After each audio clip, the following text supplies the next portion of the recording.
একদম from the very beginning till the last day of judgement প্রত্যেকটা কথা লাউহে মাহফুজে লেখা আছে। এমনকি আপনার কার সাথে বিয়ে হবে সেটাও, কয়টা বাচ্চা কাচ্চা হবে সেটাও। তাই এত অস্থির হওয়ার দরকার নাই, রিজিকে যা আছে আসবে ইনশাল্লাহ। লিখা যদি হয়ে থাকে আসবে না, আসবে ইনশাল্লাহ, সবর। তো এই জন্য মুমিনদেরকে বলা হয়েছে তোমরা কখনো হতাশ হবে না, কারণ তাকদীর লেখা হয়ে গেছে, হতাশার কোনো কারণ নাই। একটা প্রবণতা আমরা সমাজে দেখছি, ইয়াং জেনারেশনকে আমরা নসিহত করবো যে ভুলেও নিজের জীবনকে বিসর্জন দিতে যাবেন না। আল্লাহ রাব্বুল আলামিন আপনাদের সৃষ্টি করেছেন তার ইবাদত করার জন্য এবং তার জমিনে তার দিনটাকে প্রতিষ্ঠা করার জন্য। হেলায় খেলায় আপনার জীবনটা নষ্ট করবেন না, ঠিক আছে ভাই? আল্লাহ বোঝার তৌফিক দান করেন। তো কলম সৃষ্টি করার পরে কিয়ামত পর্যন্ত সব লিখা হয়ে গেছে। এখন আমাদের এই পৃথিবীতে তো মানুষ ছিল না, ছিল? এদিকে মনোযোগ দেন। এই পৃথিবীতে কি আগে মানুষ ছিল? এই পৃথিবীতে আগে কি ছিল তাহলে বলেন? হ্যাঁ, মাশাআল্লাহ। এই পৃথিবীতে আগে কি ছিল? এখন ওরা নাই? সবার সাথেই কিন্তু একটা করে আছে, কমপক্ষে কয়টা করে? সবার সাথে কমপক্ষে একটা করে। আর কোন কোন জায়গা আছে যেখানে জিনের বড় বড় আকড়া আছে। পৃথিবীতে যে জায়গাগুলো থেকে ইসলাম বিরোধী অপতৎপরতাগুলো চলে, ওখানে জিনের আকড়া বেশি আর কথা বুঝতে পারছেন?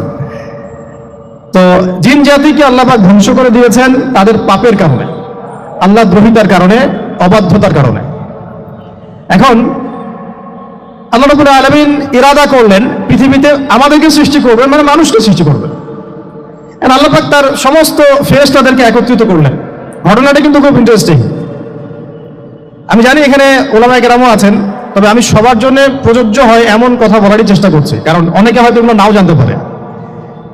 তো আল্লাহ পাকের ভাষায় আমি যদি বলি, আল্লাহ রাব্বুল আলামিন বলছেন, আউযু বিল্লাহি মিনাশ শাইতানির রাজীম, ওয়া ইয ক্বালা রাব্বুকা লিল মালায়েকা ইন্নী জাঈলুন ফিল আরদি খলিফা। হে নবী মুহাম্মদ সাল্লাল্লাহু আলাইহি ওয়াসাল্লাম, তুমি স্মরণ করো সেই সময়ের কথা যখন আল্লাহ তোমার রব সমস্ত ফেরেশতাদেরকে ডেকে বলেছিলেন যে ইন্নী জাঈলুন ফিল আরদি খলিফা, আমি জমিনে মানে পৃথিবীতে আমার খলিফা পাঠাতে চাই। কি পাঠাতে চাই? আরো জোরে বলেন।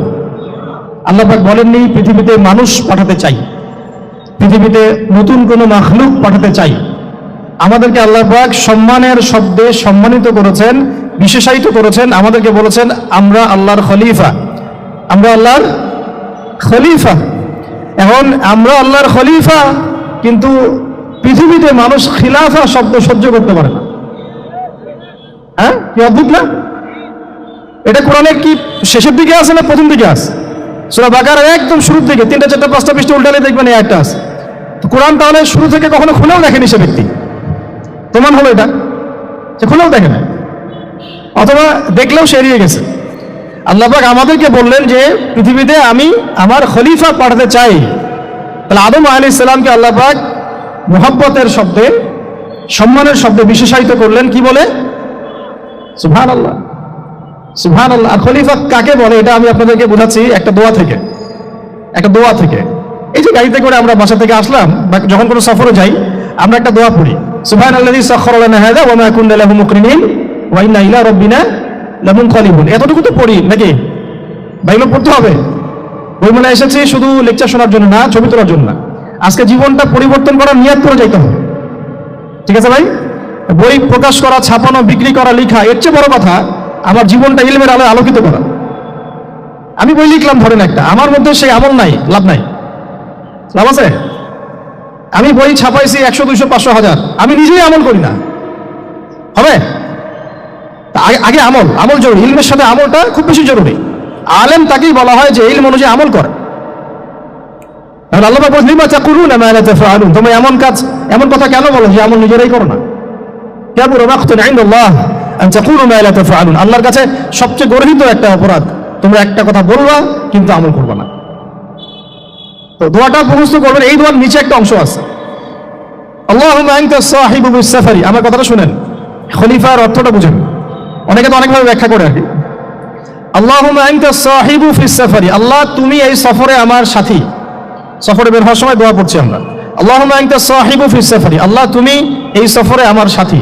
ওয়াল খলিফাতু ফিল আহলি ওয়া মালি, আল্লাহ আমি তো বাসায় নাই, আমার বাসার আহাল মালের খলিফা হচ্ছে তুমি আল্লাহ। তাহলে খলিফা শব্দ দিয়ে কি বুঝলেন? আল্লাহ আমার বাসার আহাল মালের খলিফা মানে কি? আমার স্থলাভিষিক্ত তুমি আল্লাহ, আমি ওখানে নাই বাসায়, আমি সফরে বের হয়ে গেছে, আমার স্ত্রী, আমার সন্তান, আমার মাল, আমার জান, এগুলোর দায়িত্ব তোমার, তুমি খলিফা। কত চমৎকার দোয়া। তাহলে পৃথিবীতে আমি আমার খলিফা পাঠাতে চাচ্ছি, তার অর্থ কি? আল্লাহ রাব্বুল আলামিন এই পৃথিবীতে আমাদেরকে তার প্রতিনিধি বানিয়েছেন। সুবহানাল্লাহ, সুবহানাল্লাহ। তাহলে আমরা নিজেদের আত্মপরিচয় ভুলে গেলাম যে আমরা আল্লাহর প্রতিনিধি পৃথিবীতে, তাই না? আমরা এখন আব্রাহাম লিঙ্কনের পূজা করতেছি। আব্রাহাম লিঙ্কনের পূজা তো বুঝেন না আপনারা, এটা হচ্ছে ওই যে সকল ডেমোক্রেসির পূজা আর কি। আল্লাহ পাক বলছেন ওয়াল্লামা আদামাল আসমাআ কুল্লাহা, আল্লাহ বলছেন আমি আদমকে এই মহাবিশ্বের যত নাম আছে, নাউন্স, ইসম, সব শিক্ষা দিয়েছি। সুবহানাল্লাহ। এই মহাবিশ্বের যত নাম, এখানে ইসম শব্দের অর্থ কিন্তু জ্ঞান। ইসম মানে কি? এখানে জ্ঞান। মহাবিশ্বের যে জ্ঞানগুলো আছে, এই জ্ঞানগুলো আল্লাহ পাক আমাদের আদি পিতাকে শিক্ষা দিয়েছেন। আমাদের আদি পিতাকে আল্লাহ নিজে শিক্ষা দিয়েছেন। সুবহানাল্লাহ। সৃষ্টিগতভাবে আমরা জ্ঞানী ছিলাম না, আল্লাহ পাক আমাদেরকে জ্ঞান শিক্ষা দিয়েছেন। আমরা ফিলোসফির বইগুলো খুললে দেখবেন ওখানে বুদ্ধিবাদ নামে একটা মতবাদ আছে। মানে তারা বলে যে মানুষ সৃষ্টিগতভাবেই একজন বুদ্ধিদীপ্ত প্রাণী। এটা ভুল কনসেপ্ট। সৃষ্টিগতভাবে আমাদের মধ্যে জ্ঞান ছিল না, আল্লাহ পাক আমাদেরকে জ্ঞান শিক্ষা দিয়েছেন। বুঝতে পারছেন? একটা মতবাদ তাদের আছে অভিজ্ঞতাবাদ, মানে মানুষ অভিজ্ঞতা থেকেই শিখে। আরেকটা আছে সমন্বয় মতবাদ, আপনারা দেখলে অনেকে পড়েছেন হয়তো। এর বাইরে যে একটা মতবাদ আছে যে আল্লাহর পক্ষ থেকে ওহী ভিত্তিক মানুষ জ্ঞান শিখে, এই মতবাদ কোনো দার্শনিকের বইয়ে স্থান পেল না। কি আফসোস, কি আফসোস। অথচ মুসলিম ঘরের দার্শনিক তারা। আমরাও পড়েছি ভাই 4 বছর এই কারণে গেলে। কি আফসোস, আল্লাহ পাকের ওহীর পক্ষ থেকে যে জ্ঞান আসতে পারে এইটা কনসেপ্টই নাই। অথচ এখানে কোরআনে আল্লাহ পাক বলছেন ওয়াল্লামা আদামাল আসমাআ কুল্লাহা, আমি আল্লাহ আদমকে সমস্ত নাম শিক্ষা দিয়েছি। সুবহানাল্লাহ। এরপরে এই যে জ্ঞান আদম আলাইহিস সালামকে আল্লাহ পাক শিক্ষা দিলেন, এর ফলশ্রুতিতেই আল্লাহ পাক বললেন যে ওয়াইজ কুলনা লিল মালায়েকা উসজুদু লি আদম, হে ফেরেশতারা তোমরা এখন আদমকে সিজদা করো।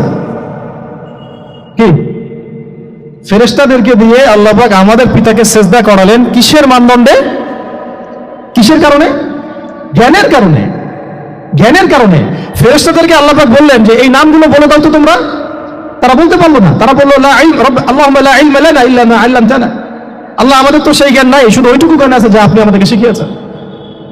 তখন আল্লাহ পাক বলেছিলেন যে আমি যা জানি তোমরা তা জানো না। আমি কি বলি নাই যে আমি আসমান জমিনের গায়েবের সব খবর জানি?